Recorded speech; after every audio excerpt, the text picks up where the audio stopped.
My dear followers, we are back, and previously we introduced our new topic about excretory system, and today we are going to continue looking at excretory system. But before we continue looking at excretory system, we are going to first have the answers of the previous activity. And number one, excretion is the removal of metabolic wastes from the body.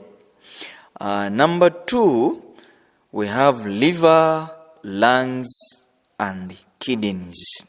Number three, kidneys are responsible for filtering blood, or we can say kidneys filter blood. Number four, feces are not product of metabolic reaction.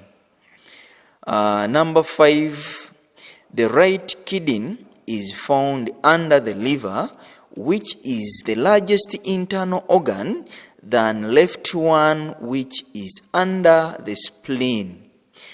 Finally, number six, kidneys are responsible for filtering blood, or kidneys filter blood. In today's lesson, we are going to look at the position of the kidneys. And when you look at the diagram shows the position of the kidney in the body, and these are the parts.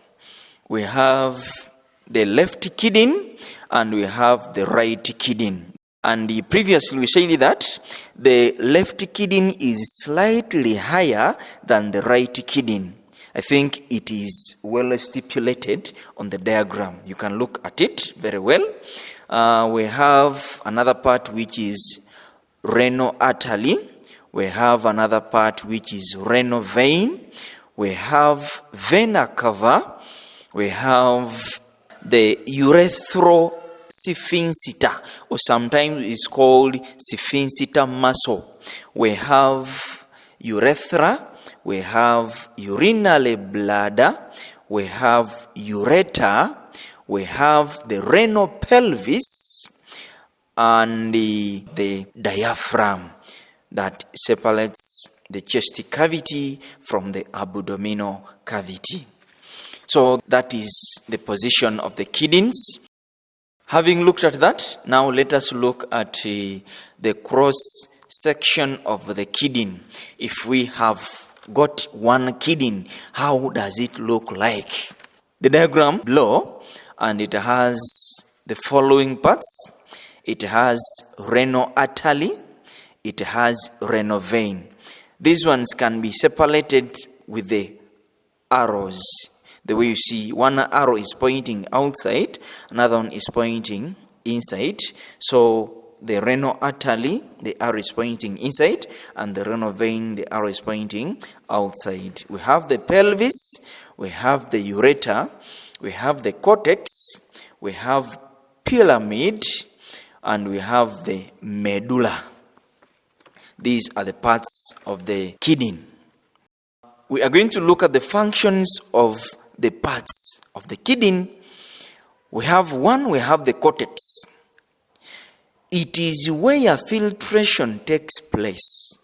Therefore, the filtration of blood in kidneys takes place in the cortex.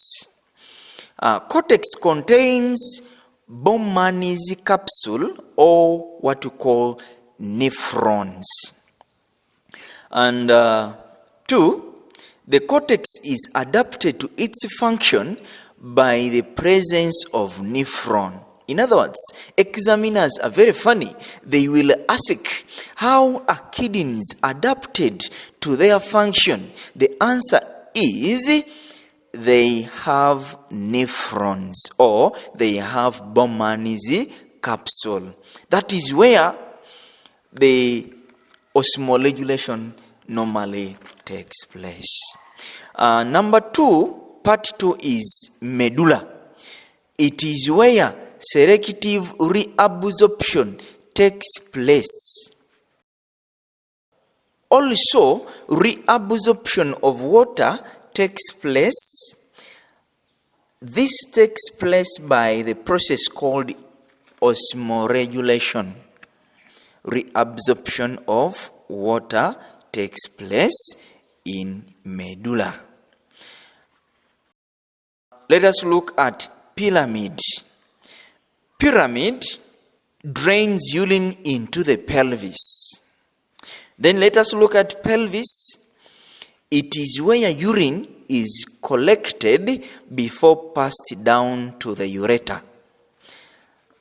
The ureter, it is a passage for urine from the kidney to the urinary bladder. Then urinary bladder stores urine before it is passed out of the body. Renal artery transports oxygenated blood to the kidney, and renal vein transports deoxygenated blood away from the kidney to vena cava. We are going to stop there today. Let us have activity. Number 1, how do kidneys adapted to their function? 2, name the smallest functional unit of a kidney. Number 3, write down 3 components of urine. Number 4, what is the major work of the kidneys in the body? 5, state at least 2 substances that are reabsorbed in the medulla. 6, which structure joins the kidney to the urinary bladder? 7, the diagram below shows a mammalian kidney. Name the parts: M, Z, K, L. Thank you for listening. We meet in the next lesson, inshallah.